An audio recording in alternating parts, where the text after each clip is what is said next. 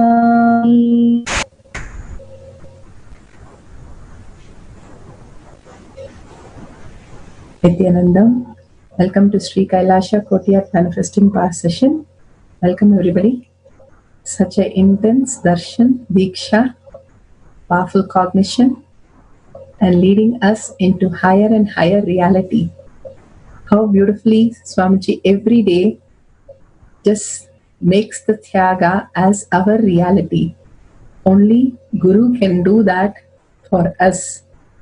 We living in that mind, such a small thing to replace what could be experienced by the ultimate. We are struggling with the small unit called mind.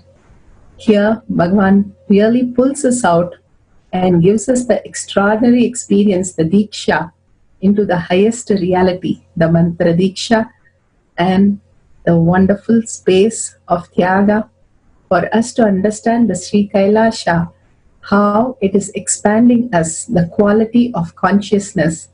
It is the will persistence, Swamiji says. In one satsang, he beautifully says, the will is the sankalpa. You declaring something, you have already seen it happen. So beautifully, when you see something for yourself which has happened, such a beautiful space, and you hold that space again and again to the highest reality, highest possibility, and highest powers that Swamiji will manifest through you for that possibility to happen in you. Again and again, that will persistence is Tyaga, he says. Such a beautiful space of how he held himself so high in all the prosecution that is happening and happened. He doesn't give even one small doubt whether things are fine, things are not happening, or is this the way, what is happening, why is it happening? 1,000 questions come to us when somebody doesn't even feel even iota of something happening here. It's like, is it wrong that we are feeling something? That is how we feel when we are seeing him, that he is not even disturbed. We have heard only stories of 1 or 2 years of Mahabharata or Rama going through difficult times and all that. Even with Sita, 13 and a half years, he had only biggest beautiful space. He did not suffer. But here Swamiji of 10 years, he is in public, the prosecution is happening, and he is dealing as though nothing is happening around him. Absolutely in Paramashanta Swarupa, in such a oneness with Paramashiva, he doesn't even bother what is going on outside that space. He is in such a oneness, such a beautiful space. He says, unclutched oneness, presence of Swamiji, everything, completion, all are one and the same. When you live the space of Tyaga, you're only doing the Tyaga or only giving up the powerless space, only that which is not you. So when we live in the space of zero powerlessness, we are only expanding, and expanding the quality of consciousness in us starts literally manifesting as reality. Swamiji says he'll shower boons if we start living the space of Paramashiva as our reality. Again and again aligning to that in our inner space and not giving even one iota of anything else other than Paramashiva, other than the complete oneness with Paramashiva, living only the presence of Paramashiva inside us, and again not getting diluted or deluded in delusion with what is going on around us. The resources that he says, always go to the space of Paramashiva instead of outside for dealing with anything. He says how he's expanding from one adinam to another in bigger and better and beautifuler way, and not that stopping the first one, but expanding the first, expanding the second, expanding everything and beyond. He's able to expand everything, just not by letting go, but by taking more responsibility. More and more responsibility is the space of Tyaga, leaving the comfort zone and understanding the presence of Paramashiva is making everything happen, not we are doing anything other than taking the responsibility of more and more things around us. The highest reality is experienced, one which is ready to see that expansion as part of Tyaga, not the comfort zone. The more and more expanding into the and asserting the higher reality as our identity, the inner image, the outer image, the other's image, all images aligning to Paramashiva's space, Paramashanta space is Tyaga. Swamiji beautifully gives us the ultimate space of oneness. From that space of oneness, let's go to the Shastra Pramana today.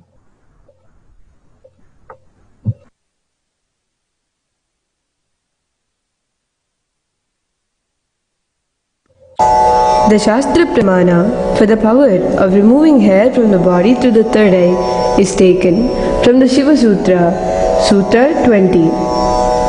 Bhuta samdhana bhuta pritaktva vishwa samgattaha Bhuta samdhana bhuta pritaktva. The Shastra Pramana for the power of removing hair from the body through the third eye is taken from the Shiva Sutra, Sutra 20. Bhuta samdhana bhuta pritaktva vishwa samgattaha Bhuta samdhana bhuta pritaktva vishwa samgattaha. Shiva Sutra, Sutra 20. Shiva Sutras are such amazing sutra. How Swamiji beautifully says, till you come to Guru, everything that leads to Guru is one space that we need to understand. But once we come to Guru is Guru Gita. Only surrendering to his Guru Paduka is the ultimate oneness. Just carrying on the instruction, whatever Guru says, and having simple obedience and simple attachment to Guru's words and Guru. That is all we need. It is such a beautiful space that he created for us to understand the highest reality. Here, whether we are going to put things together or separating things or bringing things together, all this powers simply happens. The consciousness becoming matter, the matter becoming consciousness, dematerialization or materialization simply starts happening in oneness of Paramashiva, in only the Nithya Ananda, the space of blissed out in your heart is simply the Guru resides and guides you to the highest reality. When we are in reactionary assumptions, life becomes very difficult for us to expand into the next reality. It is only as a human where we struggle and it simply keeps coming. When we are born as human, it is free given that suffering that is part of us. But only when we start living the higher reality, we start going beyond this reactionary assumptions. Constantly when we are in reactionary assumptions, we are deluded into more and more sufferings and more problems. This parallel space, which doesn't even exist, which is created by us, is only the reason why we are not manifesting all these powers. Tyaga of all this parallel space, which is not even ours, the delusion, reactionary assumptions. How can we be without reaction? But reaction does not help us. The one thing which helps us even more to get out of the reaction and have a result is a boon from Paramashiva is Tyaga space. Again and again aligning to the oneness, again and again unclutching from this world or living in the presence of Swamiji inside you continuously. All are one and the same. Continuously you are living something beyond the reaction or delusion. How we the whole day we are just sitting, we get dirty and we go and take bath and clean ourselves. getting dirty, we don't do anything. It just happens to us. Only cleaning we have to do. Same way, when we are born, suffering is given to us. It is like part of us which we carry and we just start living it. It is free for all of us. But getting beyond that and living the presence of Paramashiva is our responsibility to go beyond this delusion, this dust that has formed on us. Simply a dust layer like on a mirror. It is just a dust layer covering us from the higher reality. Just wiping it off and completely living in oneness with Paramashiva, the Paramashanta Swarupa, each word uttered from the great reality, Swamiji himself residing in our heart and manifesting each powers, even as a daily life, even as a simple making coffee or making a huge decision. Swamiji says he will shower us boons when we start living the Tyaga, when we understand to give up this powerless reactionary assumption and live in the Paramashanta Swarupa, that he is the one who is deciding every act of us, every word of us, every thought of us. Only aligning to that cleanses the whole being inside us, inside our heart, and completely fill it with only Paramashanta Swarupa. That is Swamiji himself in your heart. As your thoughts, as your being itself. So living that beautiful space and understanding these great things happen beyond the space what we understand as our reality. Only when we start living these things, we start seeing his showering on us and start understanding that we can also possibly manifest the highest reality. We'll go to the instruction today. So you can take a camera and take a picture of on your body part, and simply you can sit down, contemplate on Tyaga. Is it giving up or not giving up? Is it what you're giving up? Is it worth it or not worth it? It is the ultimate every moment that we spend in the higher reality. It's like we are in the complete oxygen zone. What happens? We are in such a fresh, beautiful space.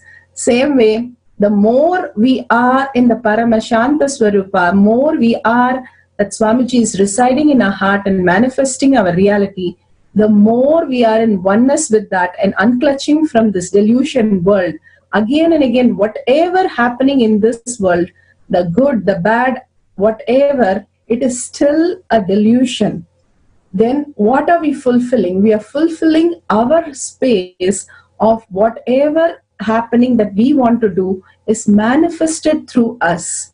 We came here to celebrate Paramashiva and he to manifest the reality around us, to celebrate more that it's all getting manifested exactly how it should be done, exactly how Swamiji is living. The whole manifestation around him is simply happening because he is in such a oneness space and he himself enacts the whole Leela just for us to remind us again and again the delusion that we are in, and that can be overcome by simply renouncing that mind that constantly put us to the powerless space. Mind is always negative, which only thrives on negativity and creates this delusionary world for us to only suffer. Just letting go of that and seeing beyond that, that there is a space of oneness with Paramashiva, which is the sweetest space, which is the nectar which starts happening inside us. Contemplate on the truth and start understanding all this dematerialization, materialization, how Swamiji manifests so many boons in all of his devotees, how such a beautiful space simply happens by just one word from Swamiji, not more than one word. He said, I'll take care, that's it.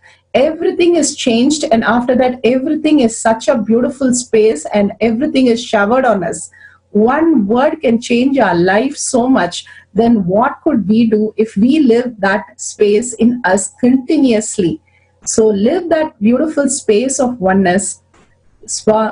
Hold that space of oneness in you, in your heart, and visualize Swamiji in your third eye. continuously chant the Mahavakya, the mantra diksha that Swamiji gave, into your heart again and again from your navel center. So beautifully, your whole being vibrates in it. And let's get into the meditation. Let's sit straight. Visualize Swamiji in your third eye. Your head, neck and back should be in a straight line. Visualize Swamiji in a third eye and continuously contemplate on this great truth on Tyaga and chant the Mahavakya, Om Nithyananda Paramashivam. Om Nithyananda Paramashivam.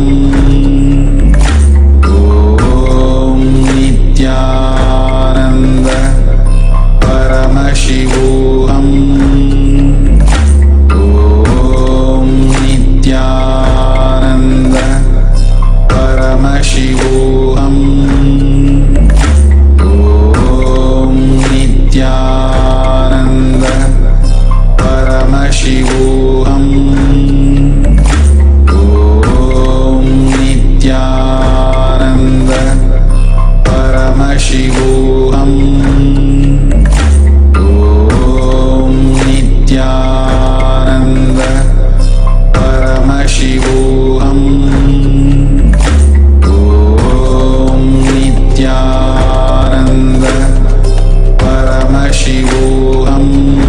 Om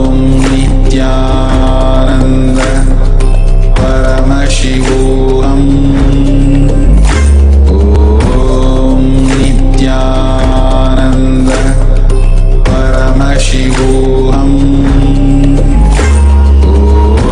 Om Nithyananda Paramashivam. Om Nithyananda Paramashivam. Om